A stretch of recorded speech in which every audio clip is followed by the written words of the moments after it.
The legendary comedy group Monty Python was once a force of nature, influencing everything that came after them with their surreal, absurdist approach to comedy. So why don't we hear from them anymore? When Graham Chapman ceased to be in 1989, fellow Python member Terry Jones described it as the worst case of party pooping he'd ever seen. His death came the day before Python's 20th anniversary, and what followed was a bizarre but fitting eulogy, written to pay tribute to the man who'd written a dead parrot into one of the troupe's most famous sketches. Good riddance to him, the freeloading bastard, I hope he's found. Chapman becoming an ex-person seemed to put a damper on any kind of authentic reunion. But what about the others?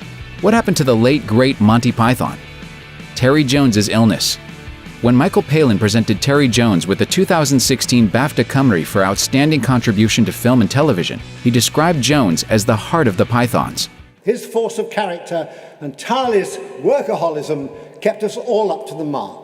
Just before the awards ceremony, it was announced that he wouldn't be giving any interviews. He'd been diagnosed with primary progressive aphasia, a type of dementia that impacted his ability to communicate. At the time of the awards ceremony, Jones's son Bill spoke for him, and in February 2017, he made another appearance at the Royal Hospital Chelsea at an afternoon tea organized to help dementia and cancer patients. At the event, it was announced he could no longer write. In the years leading up to his diagnosis, Jones had still been busy with non-Python projects, including working on a series of kids' books that he started publishing in 1981. In 2011, he released Evil Machines, a collection of stories based on the idea that machines are actually out to get us. What's that for? That's the machine that goes bing! In 2016, it was announced that the Truthful Phone was going to get the movie treatment. So while Jones may be down, he's definitely not out. Michael Palin's travel shows. Outside of Python, Michael Palin has been consistently busy with projects as well. His ongoing series of travel shows started in 1980. Even though he's not doing as many lately, there may not really be anywhere else left on the planet for him to visit anyway. The Amazon? Check. The Himalayas? Check. He's basically reenacting the entirety of Nintendo's DuckTales. He's also been writing books and spotting trains, but when it comes to non-Python projects he's most proud of, that would be the Michael Palin Center for Stammering Children, which came about after his appearance as Ken in A Fish Called Wanda. Plenty of time. His stammering in that film was based on his father, who suffered from a pronounced stutter, so Palin was happy to lend his name to the therapeutic center. What's still on Palin's list of things to do? The actor explained. Oh, quite ordinary things, observing the world, learning about trains, discovering new music. I just want to do what I can do and be judged on that.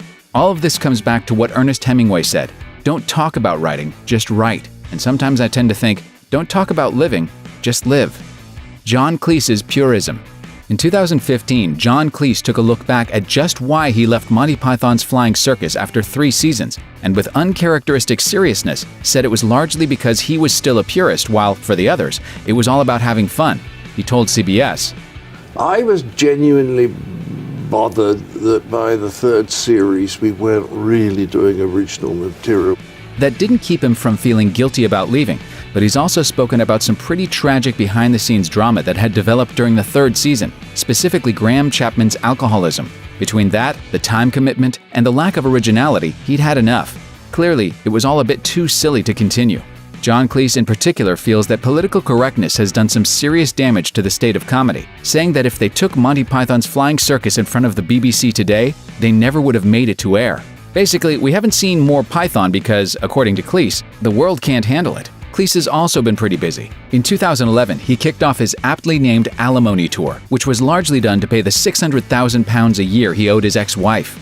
I call it the Alimony Tour Year 3 or Feeding the Beast. Terry Gilliam's moved on. There's not enough time in the day to talk about just what Terry Gilliam has been doing since he left the Pythons.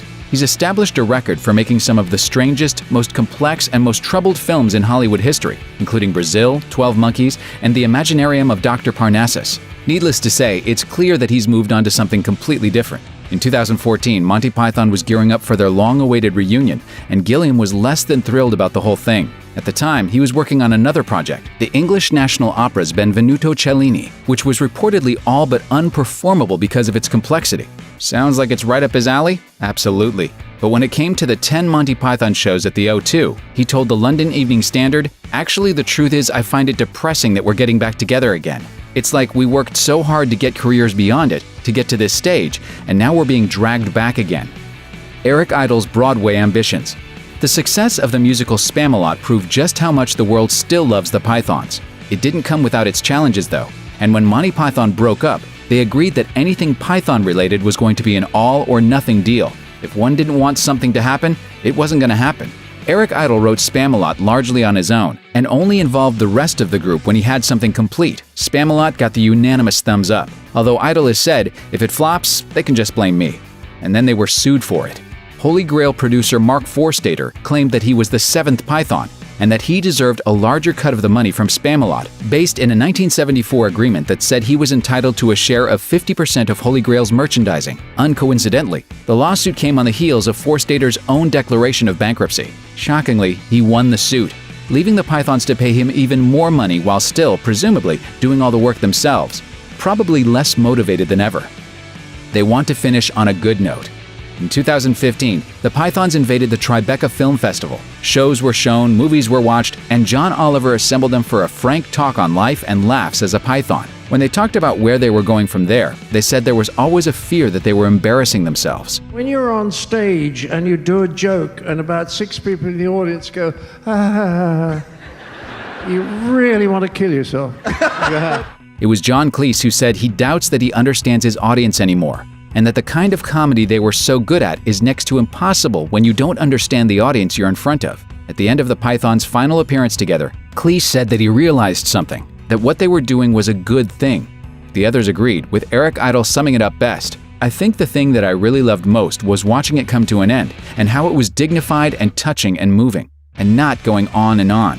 I think that's right. I think it's lovely. I think you want to finish on a good moment, and it was a great moment. How about a happy ending, sir? Chris, thank God you're safe. No, you wouldn't want that, would you? Why wouldn't I want that? That was terrific! Great, yeah! Best bit so fantastic! Yeah, it's really great! Thanks for watching. Click the grunge icon to subscribe to our YouTube channel. Plus check out all this cool stuff we know you'll love too.